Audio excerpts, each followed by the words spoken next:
Bonjour à tous, et aujourd'hui une vidéo sur le complotisme. Nous allons voir ce que pensent les Français sur le complotisme, y a-t-il un profil type du complotiste, et nous allons voir ça sur 3 exemples, 3 théories simples et sans polémique. On va parler du grand remplacement, de la Terre plate et de la pandémie actuelle. Alors pourquoi ces 3-là? Le grand remplacement, car ça parle à pas mal de monde en France, c'est assez connu et ça nous permettra d'avoir une bonne vision du côté politique de la chose. Ensuite, la Terre plate, car cela permet d'avoir une vision internationale, avec des comparaisons avec d'autres pays. Et enfin, la pandémie actuelle pour son côté récent, et sa multitude de sujets sous-jacents, on parlera notamment des vaccins. Le but ici n'est pas de juger les personnes qui croient en une ou plusieurs des théories, et je donnerai mon opinion en fin de vidéo. Allez, on va commencer doucement, et je vais parler avec prudence, car ce sont des sujets assez glissants. La théorie du grand remplacement consiste à un complot mondial ou européen, en fonction des avis, qui a pour but de remplacer la population européenne par une population issue de l'immigration hors Europe. Alors sans surprise, cela vient de l'extrême droite, et plus précisément de Renaud Camus qui l'évoque et le démocratise en 2010, et en France selon l'IFOP, aujourd'hui, 48% des Français pensent que c'est potentiellement possible, et 17% des Français en ont la ferme conviction. On va s'intéresser et fouiller pour savoir le profil des personnes. Tout d'abord, c'est une croyance qui a de plus en plus d'adeptes avec l'âge et de moins en moins avec le niveau d'études.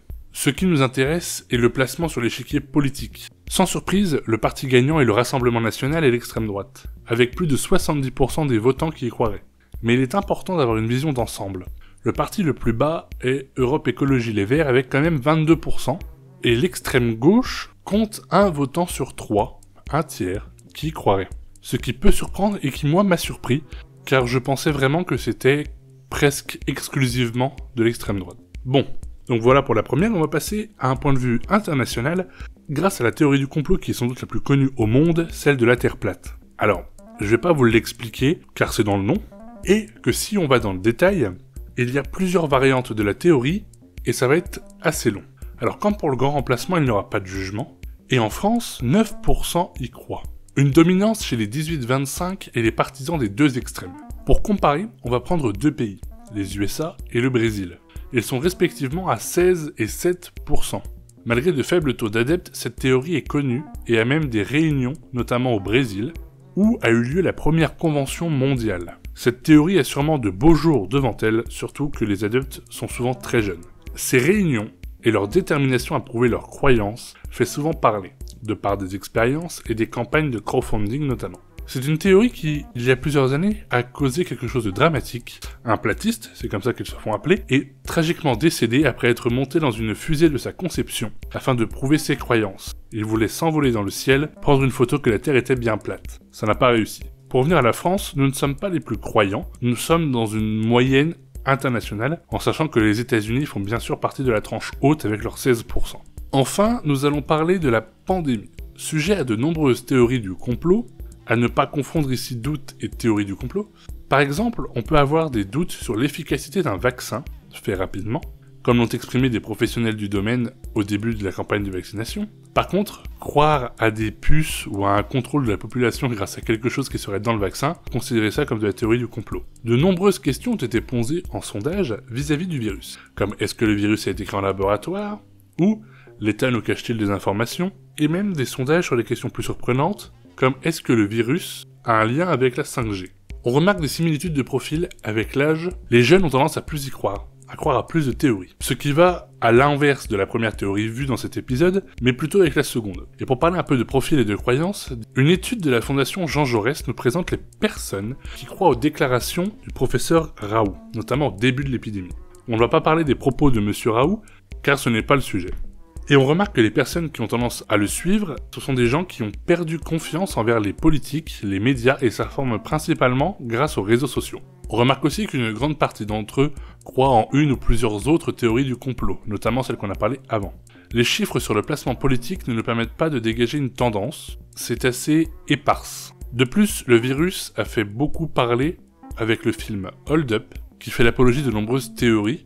Je vous mets quelques vidéos qui traitent de ce film en description. Pour parler des vaccins, beaucoup ont parlé d'une étude qui prouverait que la France est un pays anti-vax et complotiste. ce sujet est devenu un sujet sociétal et le président Macron a dû en parler dans son allocution, dans l'une de ses allocutions, assez brièvement pour dire que le vaccin ne sera jamais obligatoire. Mais cette étude a été présentée par beaucoup comme l'augmentation du complotisme, alors regardons-la.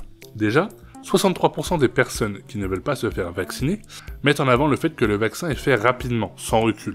Donc, ils ne sont pas contre la vaccination, ils veulent juste prendre leur temps. C'est un premier point important. Ça veut dire qu'on enlève déjà presque 2/3 des gens qui ne veulent pas se faire vacciner. Mais alors, pourquoi on est bien en dessous des autres pays en termes d'intention à la vaccination? La réponse est dans l'étude, le doute. Le doute des Français envers les politiques et surtout sur la gestion de la crise du Covid. On peut difficilement leur jeter la pierre, car pour rappel en France, on a eu une gestion politique qu'on peut qualifier de peu claire, et dans les médias, on a eu une vague d'experts en tout qui n'a pas aidé. Et on arrive ainsi dans le dur. On ne peut pas tacler des personnes qui doutent ou qui ne savent pas, car personne n'a été clair au départ et n'ont toujours pas tendance à l'être. Quand tout est dit et son contraire, il est normal de douter. Le problème vient ici de l'information. Cette réflexion, je l'ai peu vue dans les médias, logiquement, et résumer cette étude aux antivax, je trouve ça un petit peu dommage, car c'est un petit peu plus compliqué que ça. Voilà pour les 3 théories. On remarque qu'il n'y a pas réellement de récurrence des profils au final, même si au niveau politique, on peut voir que il y a plus de complotistes, ou du moins de croyants en une théorie, qui se situe au niveau des extrêmes politiques. Mais en fonction des théories, cela varie, et surtout, en fonction des théories, l'âge varie énormément.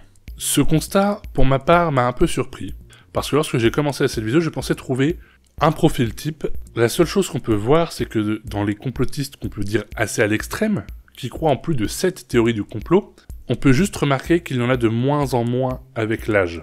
Alors comme promis, je vais parler de mon avis. Pour ma part, je ne crois en aucune des théories du complot que j'ai citées, et en général, je ne pense pas croire en une théorie du complot.